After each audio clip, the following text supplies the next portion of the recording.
Bismillah, alhamdulillah. Banyak orang mengira bahwa rezeki besar hanya datang dari kerja keras di luar rumah, dari jabatan tinggi, dari bisnis besar, atau dari pertemuan dengan orang-orang penting. Seolah-olah rumah hanyalah tempat beristirahat, dan dapur hanyalah ruang kecil yang tidak ada hubungannya dengan masa depan seseorang. Padahal, dalam pandangan hidup Islami, rumah adalah pusat keberkahan, dan dapur adalah salah satu ruang paling jujur yang mencerminkan bagaimana seseorang memperlakukan nikmat yang ia terima. Dapur bukan sekadar tempat memasak. Dapur adalah tempat rezeki diolah, disiapkan, dan dihargai. Di sanalah seseorang belajar tentang cukup dan kurang, tentang tertib dan ceroboh, tentang tanggung jawab dan penundaan. Banyak orang yang hidupnya terasa lapang, tenang, dan berkecukupan, seringkali tanpa sadar memiliki kebiasaan-kebiasaan kecil di dapur yang terus mereka jaga selama bertahun-tahun. Bukan karena hal mistis, bukan karena keberuntungan semata, tetapi karena kebiasaan itu membentuk mental, pola pikir, dan cara mereka menjaga rezeki. Kebiasaan pertama adalah menjaga dapur tetap bersih setiap hari. Kebersihan dapur bukan hanya soal lantai yang dipel atau meja yang dilap. Ia adalah cerminan sikap batin seseorang terhadap nikmat. Dapur adalah tempat makanan diolah. Ketika dapur dibiarkan kotor, berantakan, dan tidak terurus, tanpa sadar seseorang sedang melatih dirinya untuk menunda tanggung jawab. Ia terbiasa berkata, nanti saja, besok saja, tidak apa-apa sebentar. Padahal dalam kehidupan nyata, masalah keuangan sering bermula dari penundaan-penundaan kecil. Menunda mencatat pengeluaran, menunda mengecek kondisi keuangan, menunda merapikan urusan yang sebenarnya bisa selesai hari ini. Orang yang membiasakan membersihkan dapur setiap hari melatih dirinya untuk menyelesaikan urusan sampai tuntas. Ia sadar bahwa setiap aktivitas ada konsekuensi yang harus dibereskan. Mental seperti ini sangat berpengaruh pada cara seseorang mengelola hidupnya. Dapur yang bersih juga menciptakan ketenangan. Ketika seseorang masuk ke dapur tanpa melihat kekacauan, pikirannya menjadi lebih jernih. Pikiran yang jernih melahirkan keputusan yang lebih tenang dan lebih rasional. Sebaliknya, dapur yang kotor sering menimbulkan stres ringan yang tidak disadari. Stres ini perlahan memengaruhi emosi dan mendorong keputusan impulsif, termasuk dalam hal belanja dan gaya hidup. Orang-orang yang hidupnya berkecukupan biasanya rapi dalam hal-hal kecil. Mereka tidak membiarkan kekacauan berlarut-larut. Dari dapur yang bersih setiap hari, lahirlah karakter disiplin, konsisten, dan menghargai proses. Inilah fondasi mental yang perlahan menjaga rezeki tetap utuh dan membuka pintu kebaikan lainnya. Kebiasaan kedua adalah tidak membiarkan piring kotor menumpuk. Piring kotor sering dianggap sepele. 1-2 piring terasa ringan. Namun ketika dibiarkan, ia akan mengundang piring lain untuk ikut menumpuk. Dalam hidup, masalah keuangan bekerja dengan cara yang sama. Pengeluaran kecil yang diabaikan, utang kecil yang diremehkan, perlahan berubah menjadi beban besar. Orang yang langsung mencuci piring setelah makan melatih dirinya untuk menyelesaikan kewajiban tanpa menunggu mood.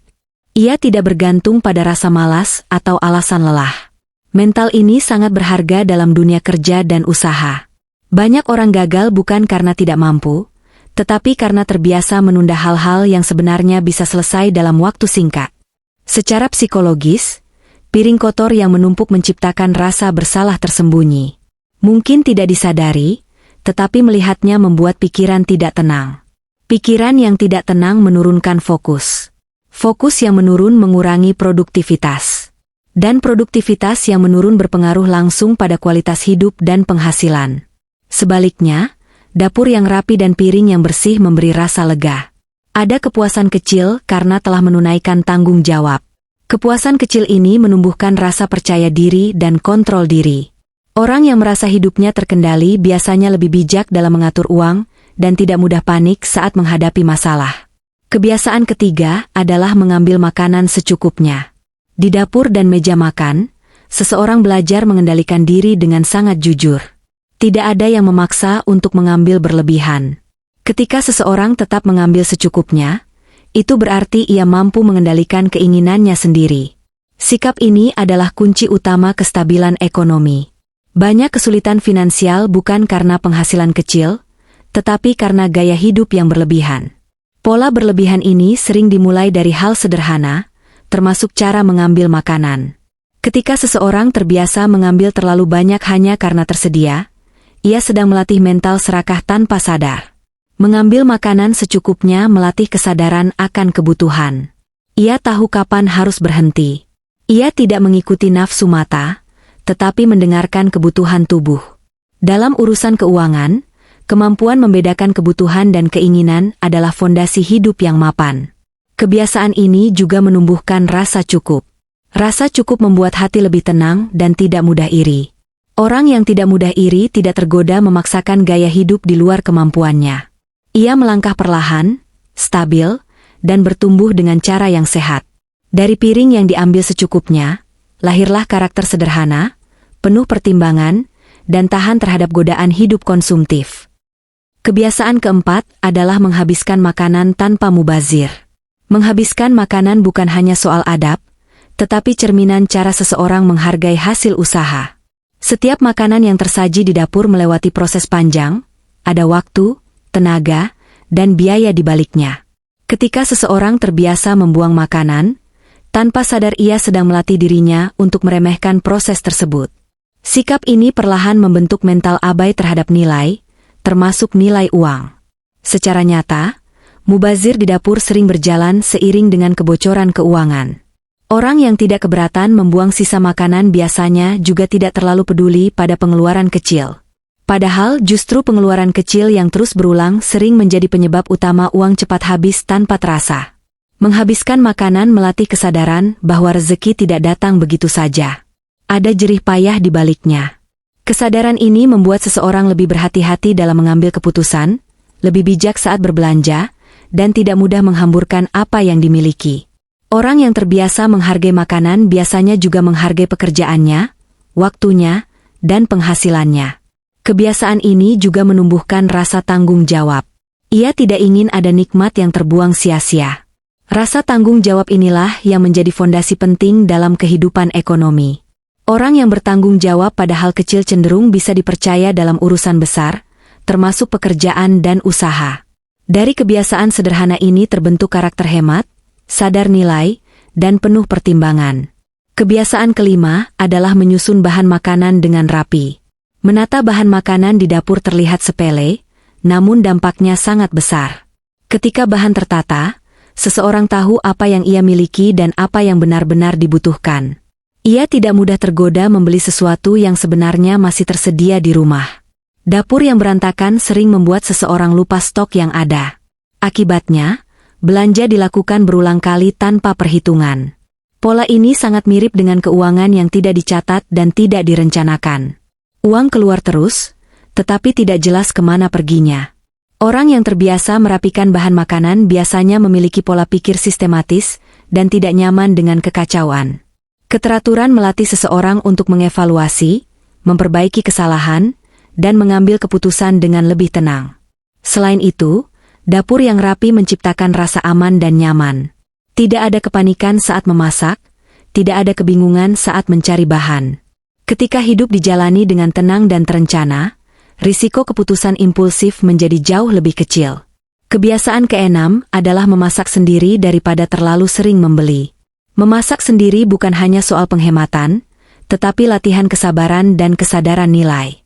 Orang yang memasak memahami bahwa satu porsi makanan bukan hanya soal rasa, tetapi juga biaya, tenaga, dan waktu. Kesadaran ini membuatnya lebih menghargai setiap pengeluaran. Terlalu sering membeli makanan jadi sering menguras keuangan tanpa terasa. Pengeluaran kecil yang terlihat ringan, jika dilakukan setiap hari, akan menjadi besar dalam jangka panjang. Orang yang memilih memasak sendiri biasanya lebih sadar dampak jangka panjang dari kebiasaan kecil. Memasak juga melatih kemampuan mengatur dan merencanakan.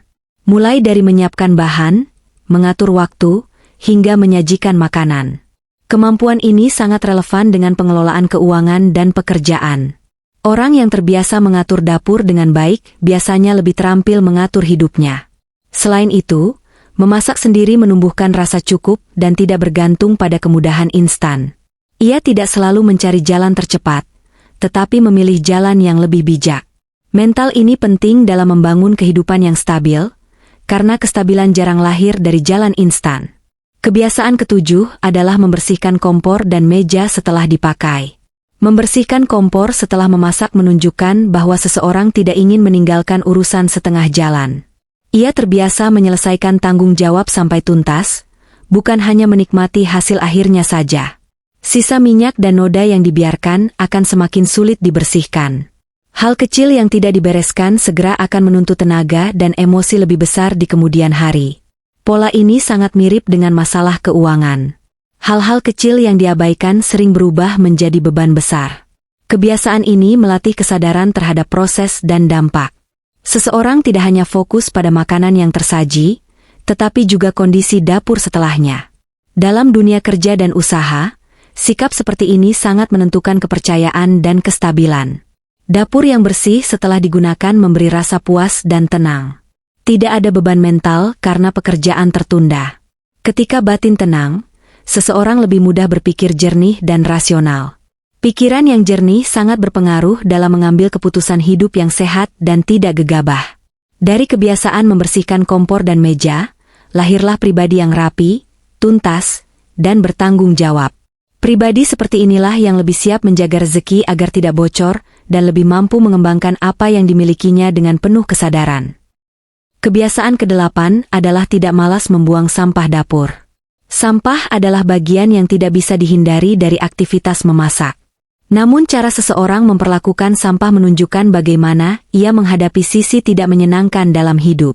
Orang yang rajin membuang sampah meski terlihat sepele menunjukkan bahwa ia tidak membiarkan hal kotor dan tidak berguna menumpuk di ruang hidupnya.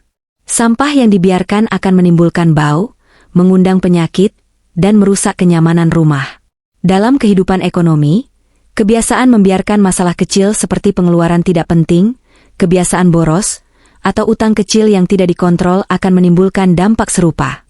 Tidak terasa di awal, tetapi merusak perlahan. Orang yang disiplin membuang sampah dapur melatih dirinya untuk tegas. Ia tahu mana yang harus disimpan dan mana yang harus dibuang. Ketegasan ini sangat penting dalam mengatur keuangan dan kehidupan. Tidak semua keinginan harus dipertahankan. Tidak semua kebiasaan lama layak diteruskan. Kebiasaan ini juga mengajarkan keberanian menghadapi hal yang tidak nyaman. Membuang sampah bukan aktivitas menyenangkan, tetapi perlu dilakukan. Mental ini membentuk pribadi yang tidak lari dari masalah, melainkan menyelesaikannya sebelum menumpuk dan membebani pikiran. Kebiasaan ke-9 adalah mengecek stok sebelum belanja. Kebiasaan sederhana ini menunjukkan bahwa seseorang tidak bertindak berdasarkan dorongan sesaat, tetapi berdasarkan kebutuhan nyata. Ia terbiasa berhenti sejenak, melihat kondisi, lalu mengambil keputusan. Banyak pemborosan terjadi karena belanja tanpa tahu apa yang sudah dimiliki. Barang menumpuk, sebagian rusak atau kedaluarsa, uang habis tanpa manfaat maksimal. Pola ini sangat mirip dengan keuangan tanpa perencanaan, uang keluar terus tanpa arah yang jelas. Mengecek stok melatih kesadaran dan perhitungan. Ia mengajarkan jeda berpikir sebelum bertindak. Dalam kehidupan ekonomi, jeda ini sering menyelamatkan seseorang dari keputusan keliru dan penyesalan panjang. Kebiasaan ini juga menumbuhkan rasa cukup. Ketika seseorang tahu kebutuhannya sebenarnya sudah terpenuhi, ia tidak mudah tergoda oleh diskon, promosi, atau keinginan sesaat. Ia lebih tenang dan tidak merasa harus selalu membeli sesuatu untuk merasa cukup. Kebiasaan ke-10 adalah menggunakan peralatan dapur dengan hati-hati. Sikap hati-hati ini bukan hanya soal menjaga barang agar tidak cepat rusak, tetapi cerminan cara seseorang menghargai apa yang ia miliki. Orang yang berhati-hati tidak ceroboh dan tidak meremehkan hal kecil. Peralatan yang rusak karena kecerobohan akan menimbulkan biaya tambahan. Mungkin kecil, tetapi jika terus terjadi, pengeluaran ini akan menumpuk. Orang yang ceroboh di dapur seringkali juga ceroboh dalam pengeluaran, sering membeli ulang barang yang seharusnya bisa awet. Kebiasaan berhati-hati melatih kesabaran dan ketelitian. Seseorang belajar bahwa tergesa-gesa sering menghasilkan kesalahan. Pelajaran ini sangat relevan dalam kehidupan ekonomi. Banyak kerugian terjadi bukan karena kurang peluang, tetapi karena keputusan yang diambil terlalu cepat. Selain itu, sikap hati-hati menumbuhkan rasa tanggung jawab dan amanah. Orang yang amanah pada peralatan rumah tangga biasanya juga amanah pada kepercayaan yang lebih besar, termasuk dalam pekerjaan dan usaha. Kebiasaan ke-11 adalah mematikan kompor dan listrik dengan teliti. Kebiasaan ini sering dianggap sepele, padahal dampaknya sangat besar. Orang yang selalu memastikan kompor benar-benar mati dan listrik tidak terbuang menunjukkan kesadaran terhadap tanggung jawab dan risiko. Kelalaian kecil bisa berujung pada kerugian besar. Gas yang terbuang, listrik yang terus menyala, bahkan potensi bahaya di rumah. Orang yang terbiasa lalai pada hal kecil, sering mengalami kebocoran rezeki tanpa disadari. Kebiasaan teliti melatih kesadaran penuh dalam bertindak. Seseorang terbiasa mengecek ulang sebelum meninggalkan dapur. Sikap ini sangat berharga dalam kehidupan kerja dan keuangan. Orang yang teliti jarang melakukan kesalahan fatal dan lebih dipercaya. Dari kebiasaan mematikan kompor dan listrik dengan teliti, terbentuk pribadi yang sadar, bertanggung jawab, dan tidak abai. Pribadi seperti inilah yang lebih siap menjaga keselamatan, kestabilan hidup, dan keberlangsungan rezeki dalam jangka panjang. Kebiasaan ke-12 adalah sarapan sederhana tapi teratur. Sarapan sering dianggap sepele dan mudah dilewatkan, padahal kebiasaan ini sangat berpengaruh terhadap produktivitas dan kestabilan hidup. Orang yang membiasakan sarapan meski sederhana menunjukkan bahwa ia peduli pada kebutuhan dasar tubuhnya. Ia tidak menunggu kondisi ideal, tetapi memulai hari dengan apa yang ada. Orang yang sering melewatkan sarapan biasanya mengalami penurunan fokus, emosi tidak stabil, dan energi cepat habis. Kondisi ini memengaruhi cara berpikir dan cara mengambil keputusan. Keputusan yang diambil dalam keadaan lelah atau lapar seringkali tidak bijak, termasuk dalam urusan keuangan dan pekerjaan. Sarapan teratur melatih disiplin dan keteraturan. Ia membentuk rutinitas pagi yang rapi, membuat hari berjalan lebih terarah. Orang yang hidupnya teratur biasanya lebih produktif dan konsisten. Konsistensi inilah yang dalam jangka panjang sangat berpengaruh terhadap peningkatan kualitas hidup dan penghasilan. Sarapan sederhana juga melatih rasa cukup. Tidak harus mewah, yang penting terpenuhi. Sikap ini mengajarkan bahwa keberhasilan tidak selalu dimulai dari hal besar, tetapi dari pemenuhan kebutuhan dasar secara konsisten. Orang yang tidak memaksakan diri untuk hidup berlebihan biasanya lebih stabil secara finansial dan emosional. Kebiasaan ke-13 adalah mengajak keluarga makan bersama. Makan bersama bukan sekadar rutinitas, tetapi fondasi ketenangan rumah tangga. Di meja makan, hubungan antar anggota keluarga terjalin tanpa jarak. Tidak ada tekanan pekerjaan, tidak ada tuntutan peran. Yang ada hanyalah kebersamaan.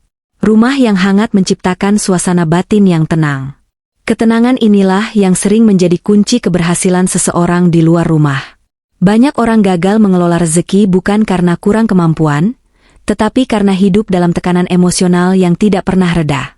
Rumah yang minim komunikasi sering membuat seseorang mencari pelarian. Nongkrong berlebihan, belanja impulsif, atau gaya hidup mahal sering menjadi cara menutup kekosongan batin. Makan bersama menjadi momen sederhana yang mencegah hal itu terjadi. Makan bersama juga melatih kebiasaan berbagi dan saling mendengar. Di meja makan, setiap anggota keluarga memiliki ruang untuk berbicara. Kebiasaan ini menumbuhkan empati dan kebijaksanaan. Orang yang terbiasa mendengar biasanya lebih hati-hati dalam bertindak dan mengambil keputusan, termasuk keputusan finansial. Selain itu, makan bersama membantu menyamakan ritme hidup keluarga. Pengeluaran lebih terkontrol, makanan lebih terencana, dan kebutuhan lebih jelas. Rumah yang teratur menciptakan pikiran yang tertata. Pikiran yang tertata membuat seseorang lebih fokus dan produktif. Kebiasaan ke-14 adalah mensyukuri makanan sebelum dan sesudah makan. Ini bukan sekadar ucapan, tetapi sikap hati. Orang yang terbiasa bersyukur tidak memandang makanan sebagai sesuatu yang biasa, tetapi sebagai nikmat yang layak dihargai. Orang yang tidak terbiasa bersyukur sering merasa kurang meski sebenarnya cukup. Rasa kurang ini mendorong keinginan berlebihan dan gaya hidup yang dipaksakan. Sebaliknya, rasa syukur menenangkan hati dan membuat seseorang lebih bijak mengatur keinginannya. Mensyukuri makanan melatih kesadaran penuh. Seseorang makan dengan tenang, tidak tergesa-gesa, dan lebih menikmati apa yang ada. Kesadaran ini sangat penting dalam kehidupan ekonomi. Orang yang sadar jarang mengambil keputusan gegabah dan lebih tahan terhadap godaan hidup instan. Rasa syukur juga menumbuhkan ketahanan mental. Ketika seseorang terbiasa bersyukur atas hal kecil, ia tidak mudah runtuh saat menghadapi kesulitan. Ia mampu melihat peluang di tengah keterbatasan dan tetap melangkah meski perlahan. Jika diperhatikan dengan jujur, hidup yang lapang jarang dibangun dari keputusan besar yang dramatis. Ia lebih sering dibentuk oleh kebiasaan kecil yang dilakukan terus-menerus. Dapur hanyalah ruang sederhana, tetapi dari sanalah karakter ditempa. Cara seseorang membersihkan, merapikan, memasak, dan menghargai makanan membentuk cara ia memperlakukan rezeki. Orang yang pantas hidup berkecukupan bukan selalu yang penghasilannya paling besar, tetapi yang paling mampu menjaga dan menghargai apa yang sudah ada. Dari dapur yang rapi lahir pikiran yang tertata. Dari kebiasaan tidak mubazir lahir sikap hemat. Dari rasa syukur lahir ketenangan batin. Dan dari batin yang tenang, lahir keputusan hidup yang lebih bijak. Kebiasaan-kebiasaan kecil ini tidak membuat seseorang kaya dalam semalam. Namun perlahan, kebiasaan inilah yang menutup kebocoran rezeki, menumbuhkan disiplin, dan membentuk pribadi yang siap menerima kelapangan hidup. Ketika karakter sudah siap, rezeki biasanya akan mengikuti dengan sendirinya. Semoga kebiasaan kecil yang baik hari ini menjadi pintu perubahan besar dalam hidup kita semua. Wassalamualaikum warahmatullahi wabarakatuh.